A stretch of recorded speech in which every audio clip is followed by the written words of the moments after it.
तो हम स्ट्रीमलाइंस भी देखे थे बीच में। स्ट्रीमलाइंस इन्हें बोलते हैं। स्टेडी फ्लो है तो अब हमें फ्लूइड हमेशा कंसिडर करने की ज़रूरत नहीं है ना। एक बार फ्लूइड का मोशन हमें पता चल गया कि यहाँ पे इतनी वेलोसिटी है, सम वेलोसिटी हमें पॉइंट्स की पता चल गई, तो अब हमें ज़रूरत नहीं है कि फ्लूइड फ्लो रहे, कंटिन्यूस रहे। हमें पता है, हमें स्टडी करने के लिए जितनी इन्फॉर्मेशन चाहिए थी वो मिल चुकी है। तो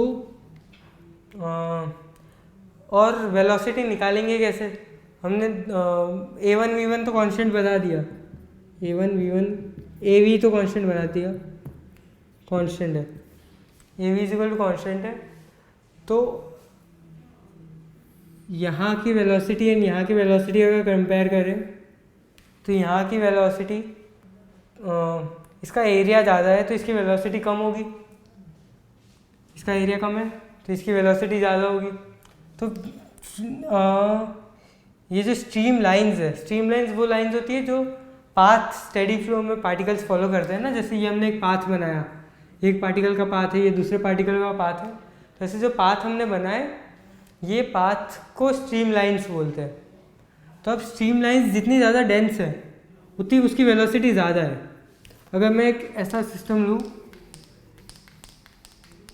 जिसका स्टार्टिंग में एरिया a1 है, फिर बढ़ के a2 हो जाता है, फिर कम हो के a3 हो जाता है, तो यहाँ पे a2 है, a1 v1, a2 v2, a3 v3। तो यहाँ से अगर 3 पार्टिकल आ रहे हैं तो उन्हें तीनों एरिया में से पास करना पड़ेगा। तो यहाँ पे स्ट्रीम लाइंस इसके कंपेयर में कंप्रेस्ड है, पास पास है तीनों स्ट्रीम लाइन, इतने से एरिया में से तीनों स्ट्रीम लाइन निकल रही है। यहाँ पे इतने बड़े एरिया से 3 स्ट्रीम लाइन निकल रही है, यहाँ पे a3 सबसे छोटा है, a3 is smaller than a1 is smaller than a2। तो यहाँ पे सबसे कम एरिया में से 3 स्ट्रीम लाइन्स निकल रही है। तो यहाँ की डेंसिटी, स्ट्रीम लाइन्स की डेंसिटी जो ज़्यादा है, फ्लूइड की डेंसिटी नहीं, फ्लूइड की डेंसिटी तो कांस्टेंट है, स्ट्रीम लाइन्स की जो डेंसिटी है वो ज़्यादा है। तो स्ट्रीम लाइन्स की डेंसिटी स्पीड का एक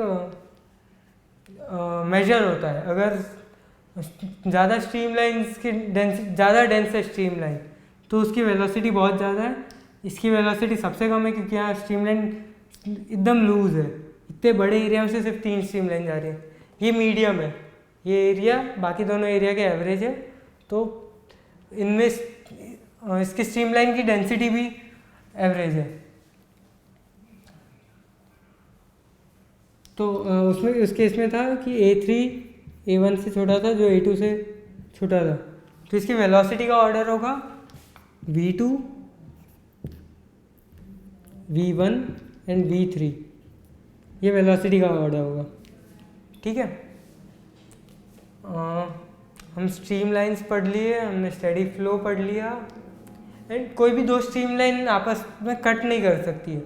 तो ये अगर एक स्ट्रीम लाइन बनाई मैंने, तो दूसरी स्ट्रीम लाइन ऐसे नहीं जा सकती है, क्योंकि ये वाला जो पार्टिकल है, ये वाले पार्टिकल, हमने वो स्टार्टिंग में क्या बोला था, हर एक पॉइंट पे वेलोसिटी डिफाइंड है, एक ही जगह हो सकती है स्टेडी फ्लो में।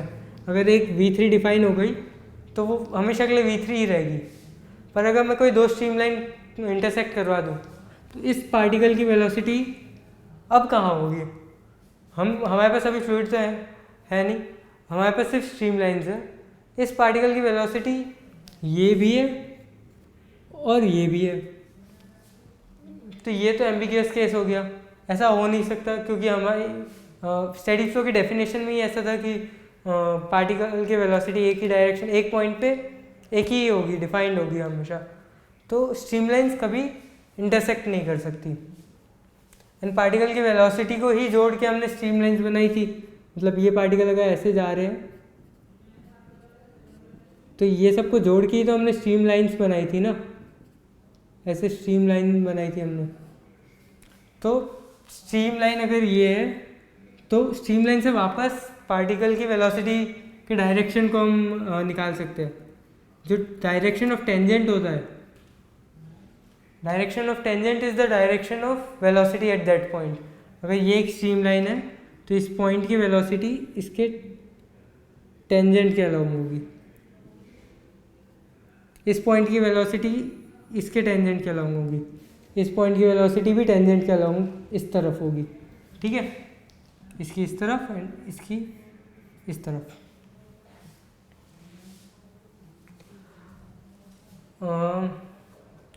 तो हमने फ्लूइड स्टेडी फ्लो के बारे में पढ़ लिया, इक्वेशन ऑफ कंटिन्यूटी देख लिया हमने, क्रिटिकल स्पीड से हमें ये पता चल गया कि एक सम स्पीड vc के नीचे ही हम स्टेडी फ्लो अचीव कर सकते हैं। देन इरोटेशनल फ्लो हमने देख लिया कि हमारे फ्लो में कोई भी एक क्रॉस सेक्शनल एरिया में वेलोसिटी कांस्टेंट रहेगी। तो ऐसा नहीं होगा कि ये अगर क्रॉस सेक्शनल एरिया है तो ये कम ज़्यादा वेलोसिटी से जा रहा है, ये कम वेलोसिटी से जा रहा है। इसके कारण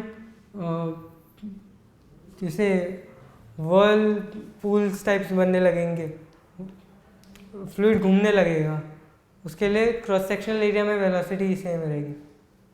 नेक्स्ट है Bernoulli's principle. Bernoulli's principle energy conservation पे बेस्ड है एंड इसके एजम्पशंस है फ्लो इरोटेशनल फ्लो होगा, स्टेडी फ्लो होगा एंड डेंसिटी कांस्टेंट होगी। डेंसिटी फ्लूइड की कांस्टेंट, फ्लूइड की डेंसिटी एंड टेम्परेचर दोनों ही कांस्टेंट होगा। तो अब कंसिडर करते हैं नहीं, ये नीचे बनाना पड़ेगा थोड़ा सा, ये ऐसे और इसका एरिया कम कर देते हैं।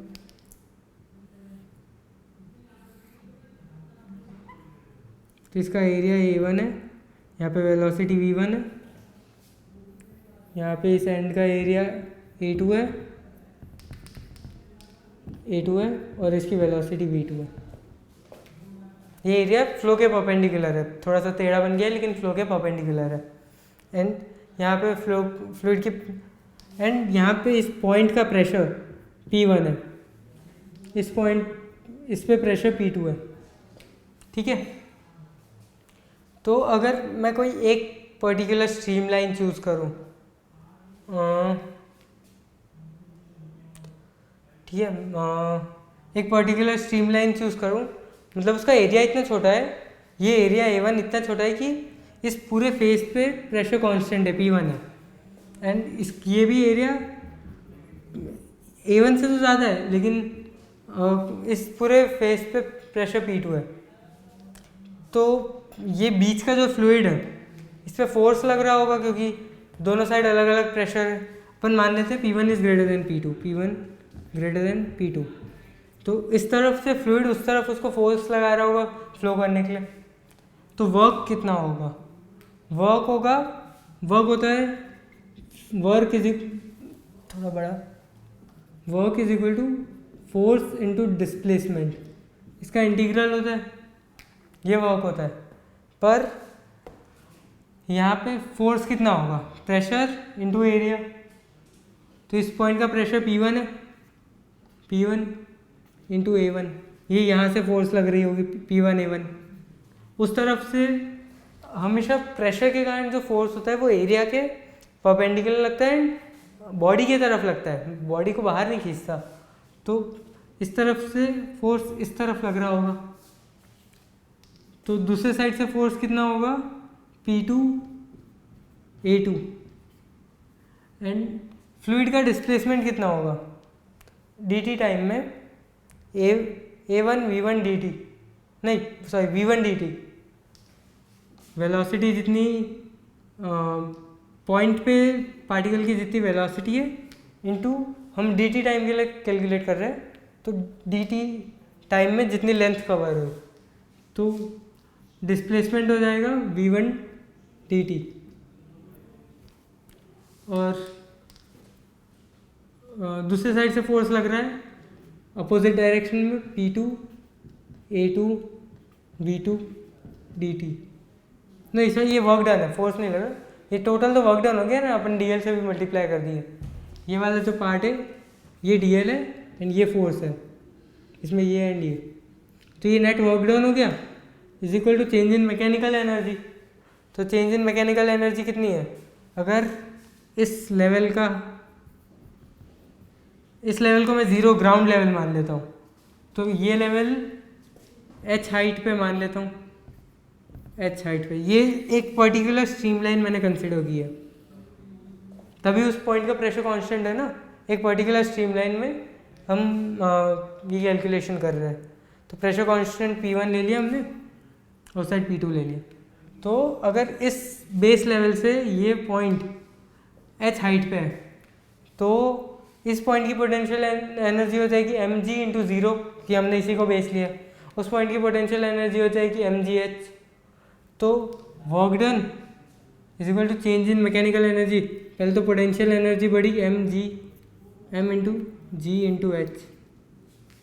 अब मास कैसे लिख सकते हैं, मास मतलब आप मानो ये तो कांस्टेंट है ना, अब इसके अंदर जो फ्लूइड है वो तो यहीं पे है, वो कहीं जा नहीं रहा, क्योंकि स्टेडी फ्लो है। तो जो एक बार आ गया वो मूव कर रहा है, फ्लूइड तो मूव कर रहा है, कंटिन्यूसली मूव कर रहा है।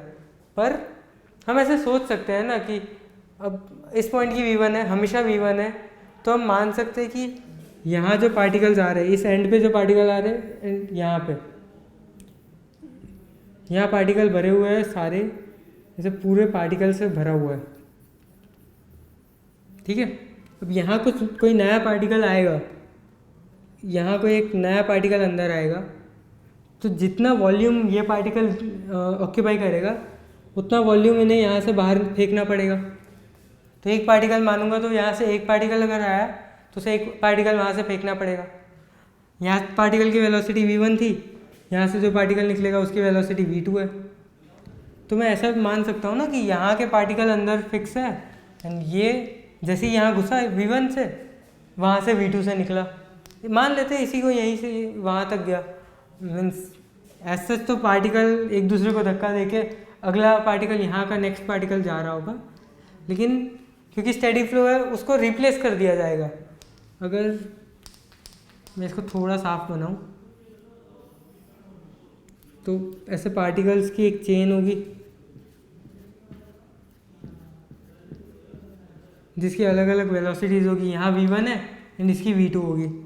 तो जैसे ये यहाँ आएगा, ये इसकी जगह ले लेगा, वो अगले वाले की जगह ले लेगा, एंड ऐसे करके जो पार्टिकल पहले यहाँ पे था उसके पीछे वाली पार्टिकल इसकी जगह ले लेगा एंड वो पार्टिकल बाहर हो जाएगा। तो हम मान सकते हैं कि ये पार्टिकल जस्ट यहाँ घुसा v1 से एंड वहाँ से v2 से निकल गया, एंड अंदर का मटेरियल यहीं पे है। तो पोटेंशियल एनर्जी इतनी बढ़ी एंड मैकेनिकल काइनेटिक एनर्जी बढ़ेगी ½m v2² minus ½ m v1²। तो v2² और v1² को ब्रैकेट में लिख दिया, ठीक है ना।